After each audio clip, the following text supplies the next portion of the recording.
Pursuing her is not enough. You're texting, you're checking in, you're staying connected. But if clarity never arrives, what feels like pursuit may actually be avoidance. Good men are doing something, but avoiding the one thing that actually establishes safety. Securing her is not pressure, not rushing, not control. Security for a godly woman is not one size fits all. I know. Stay with me. Here are the quiet thoughts men don't usually say out loud, but we can see your thought bubbles. I like her, but I'm not ready to define this. I don't want to lead her on. I want peace. I'm waiting on God. I don't want to rush into something I'll regret. Again, those thoughts sound wise, but wisdom always produces direction. And when direction doesn't arrive, we have to ask a harder question. A good man thinks he's giving her space and feels great about his patience. But what you think is discernment is likely a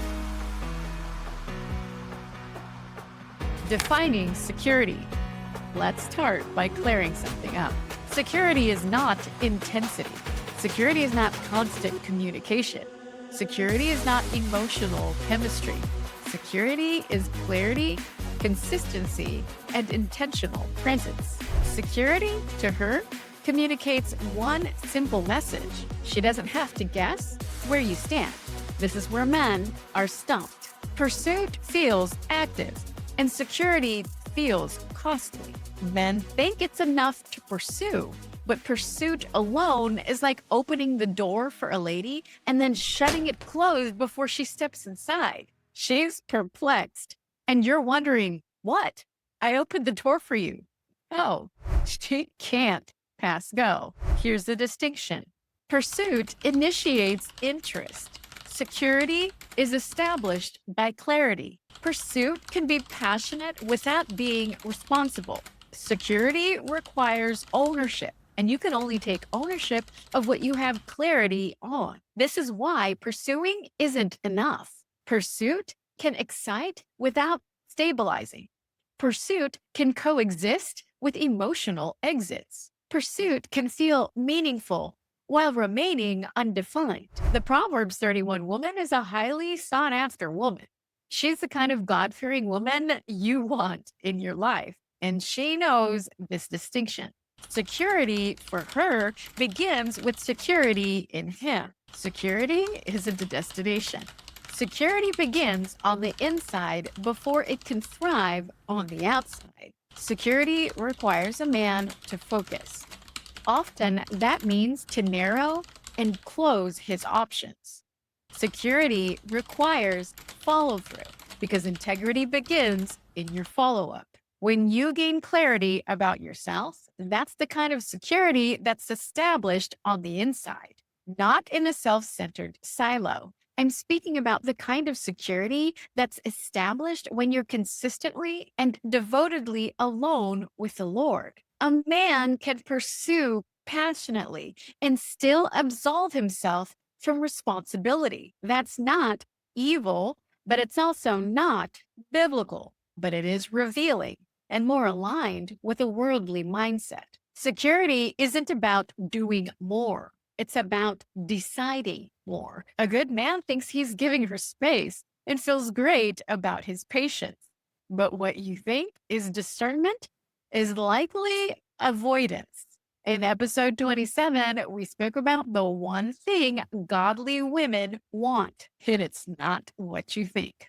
Proverbs 20:18 says, plans are established by seeking advice. So if you wage war, obtain guidance. Scripture doesn't condemn patience, but it does expect movement. Let's imagine what pursuit feels like. The mystery, the fantasy, the invigoration of the discovery. As you've heard it said, those who arrive in the early stages of relationships are representatives of their true selves, the best versions of you wearing your best behavior until reality sets in and security begs for clarity. Here's the spicy part. A relationship can only go as far as the clarity the man communicates. Let me say that again for those in the back.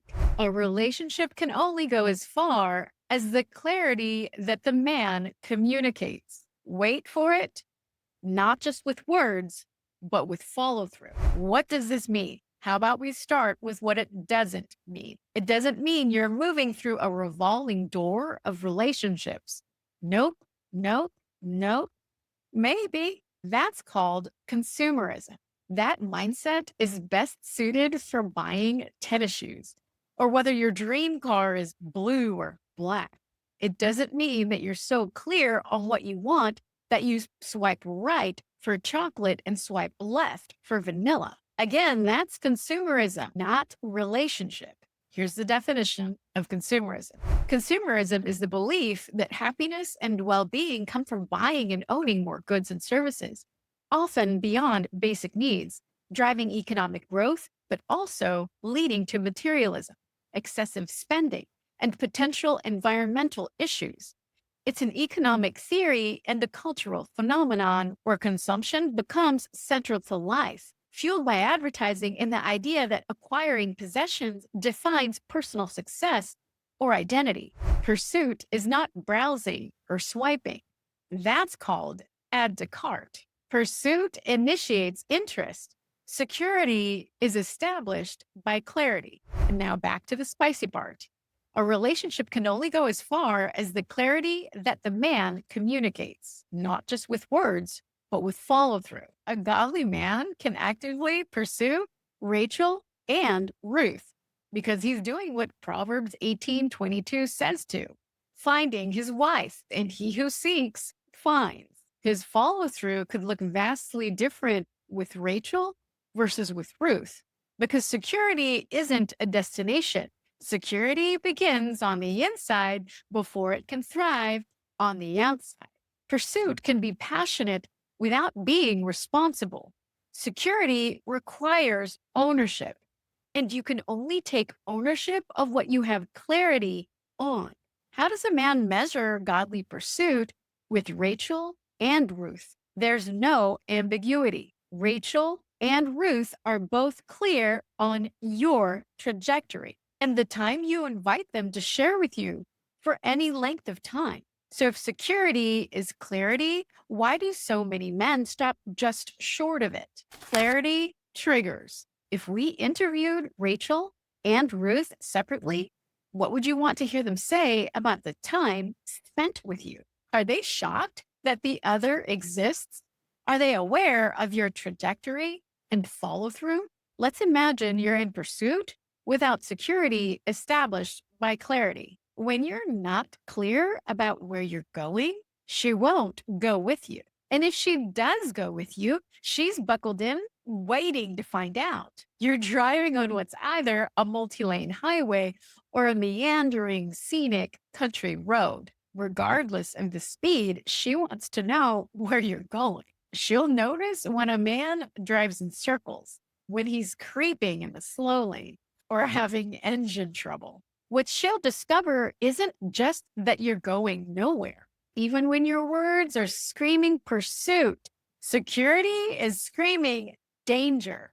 What is pursuit without clarity? Avoidance. Avoidance is not laziness. Avoidance is not fear of women. Avoidance is not lack of desire. Avoidance is a self-protective strategy. I'll say it again. Avoidance is a self-protective strategy. It happens when clarity feels like risk. Here's the reframe. Avoidant men are not afraid of commitment. They're afraid of the responsibility clarity creates. Let me read something, and if it doesn't describe you, good. You can rule it out. But if it does, stay with me. You may recognize avoidance if you initiate connection, then pull back. You stay warm, but undefined. You enjoy closeness, but resist naming direction. You delay clarity while calling it wisdom. You feel pressure when expectations are implied. You don't want to lose her, but you don't want to lead her. That's not mystery. That's proximity without responsibility. And proximity without responsibility always creates confusion. An avoidant man prioritizes his emotional safety. Is that wrong? No. Wait for it. He loves to pursue her, but cannot secure her. Why? Because avoidance is void of security within himself. Security for him shows up as ambiguity, inconsistency, and vacillation. This man is fully convinced that ambiguity and wavering between two opinions is normal. Attachment theory informs us that this becomes evident right around the 3 to 5 month mark of a new relationship. Avoidance doesn't look like distance. Avoidance looks like staying close while refusing clarity. It's pursuit without security. James 1, verse 8 says, "A double minded man is unstable in all his ways." Scripture doesn't condemn complexity, it confronts indecision. See if you can identify yourself in one of these examples. These are just a few mirrors, so you could tell me if any of these feel familiar. Scenario 1, the consistent but undefined man. He's around, he checks in, he texts, he enjoys conversation, but nothing ever lands. Weeks go by and the relationship feels active, yet unanchored. If she asks where things are going, he says things like, "I'm enjoying this. I don't want to rush. I want to see how things unfold." He's not lying. He does enjoy it, but he never secures it. He keeps the door open just enough to stay connected and just wide enough to avoid responsibility. He doesn't disappear, he just never arrives. Scenario 2, the busy but interested man. This man has goals, vision, a demanding schedule. He believes productivity explains everything. He assumes she knows I care. She sees how hard I'm working. She'll understand. But clarity never becomes urgent, not because he doesn't value her, but because he assumes she'll remain available without definition. He's not malicious, he's comfortable, and comfort quietly replaces leadership. Scenario 3, the clear, calm, anchored man. This man doesn't rush, but he doesn't stall. He's intentional with his time, consistent with his presence, clear in his communication. He doesn't overpromise, but he doesn't leave her guessing. If he's interested, she knows it. If he's unsure, he names it. There's no emotional whiplash, no guessing games. Not because he has everything figured out, but because he respects clarity more than comfort. Scenario 4, the decisive pace building man. This man understands something subtle. Ambiguity costs more than honesty. So when he senses direction is forming, he doesn't delay definition to preserve options. He doesn't secure her to control her. He secures clarity to honor her. He doesn't confuse patience with passivity or discernment with delay. He moves forward carefully but decisively. Now here's the question. Which man felt familiar? If none of them did, that's data. You've ruled something out. But if one of them quietly felt like home, this isn't condemnation, it's invitation. Because patterns don't define you, but they do reveal where the Lord wants to work next. Neuroscience explains why avoidant patterns feel convincing. The neuroscience of avoidance. Let's take this out of morality for a moment and into biology. Avoidant behavior is often driven by the nervous system, not conscious rebellion. Here's what's happening neurologically. The brain's threat detection system, the amygdala, flags emotional dependence as potential danger. The prefrontal cortex steps in and rationalizes distance as logic. This is wisdom. This is patience. This is discernment. Meanwhile, dopamine spikes during pursuit, novelty, and detention. But when clarity implies obligation, cortisol, the stress hormone, rises. The avoided attached man perceives commitment as demand in danger. The secure attached man perceives commitment as consistency and safety. The avoided attached man starts intense and passionate. There's hot pursuit. The secure attached man starts flow, steady, patient, There's calm pursuit. The avoidant attached man wants constant attention and focus. The secure attached man wants intermittent connection and clarity. The avoidant attached man uses words that don't match actions, evident around the 3 to 5 month mark. A secure attached man has words that match his intention and follow through from day 1 through the 6 to 12 month mark and beyond. An avoidant attached man uses future fantasy language without emotional ability to make it possible. A secure attached man uses future language that is paced and followed through without delay, distraction, and inconsistencies. With an avoidant attached man, passion is heated and the feeling of being in love is intoxicating. Think blurry boundaries. Inconsistent words and actions become evident. Anxiety rises. With a secure attached man, passion is acknowledged, but healthy boundaries are discussed and followed through consistently and safely. If the attachment style is avoidant, the man's body experiences commitment as pressure, even when his mind wants connection. That man pulls back, not because he doesn't care, but because clarity, consistency, and commitment feels like loss of autonomy. Here's the self-diagnosis. No labels required. Ask yourself honestly, do I feel relief when expectations drop? Do I feel tense when definition is required? Do I equate commitment with the loss of freedom? Do I delay clarity until something external forces a decision? If the answer is no, you've ruled it out. If the answer is yes, this is not condemnation. This is awareness. You're not broken, but an avoidance habit might be the boss of you, running and ruining your life. Romans 12, verse 2 says, "Do not be conformed to this world, but be transformed by the renewing of your mind." Transformation starts with recognition. Here's a spicy perspective. Going with the flow is not a kingdom principle. The world is built to conform into. The kingdom is built to be set apart, distinct, to be a peculiar people. It's peculiar to be a person who transforms and renews your mind, habits, and nervous system.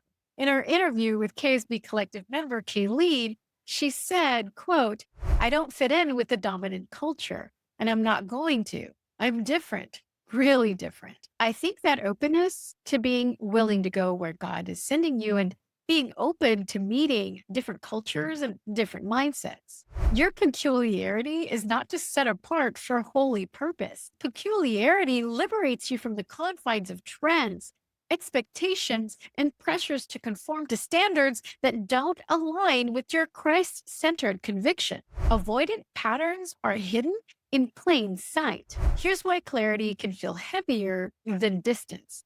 Picture this. A man is driving at night, not recklessly, not fast, just moving. The road is familiar.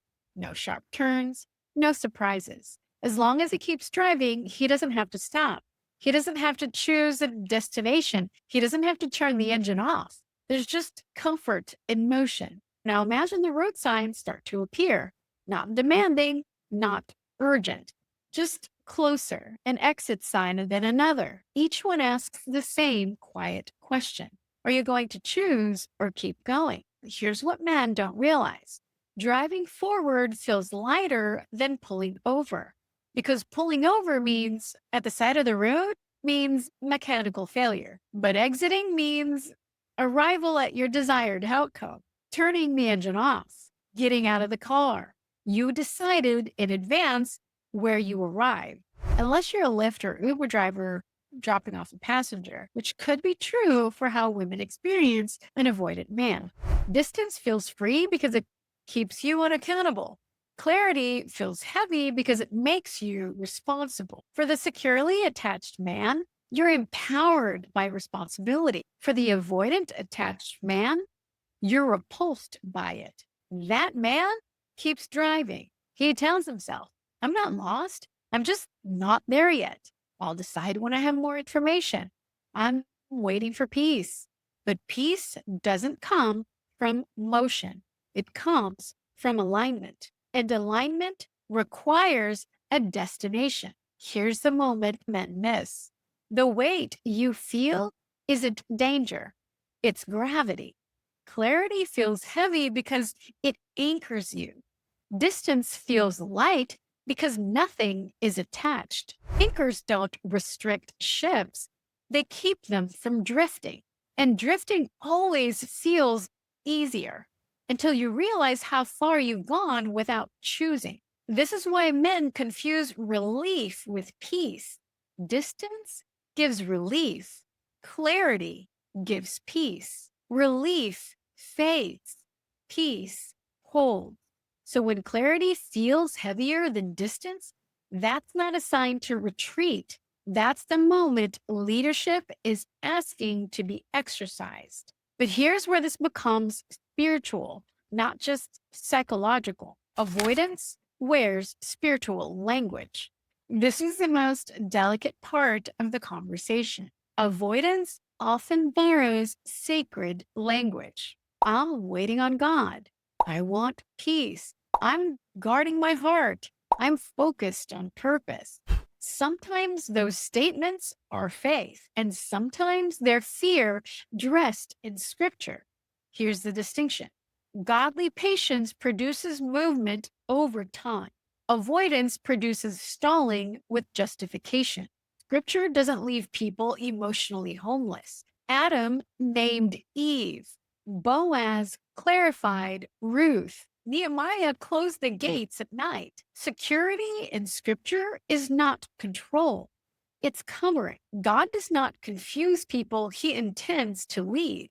1 Corinthians 14:33 says, "For God is not a God of confusion, but of peace." Peace is not the absence of decision. Peace is alignment after obedience. Now let's shift into identifying the problem, the agitation, and the solution that turns awareness into wisdom. Your problem, you may be pursuing without securing. You may be calling avoidance wisdom. You may be stuck between interest and leadership. Your agitation, ambiguity erodes trust. Delay creates emotional instability. Confusion costs more than clarity. Avoidance doesn't protect, it postpones responsibility. Your solution? Name your pattern without shame.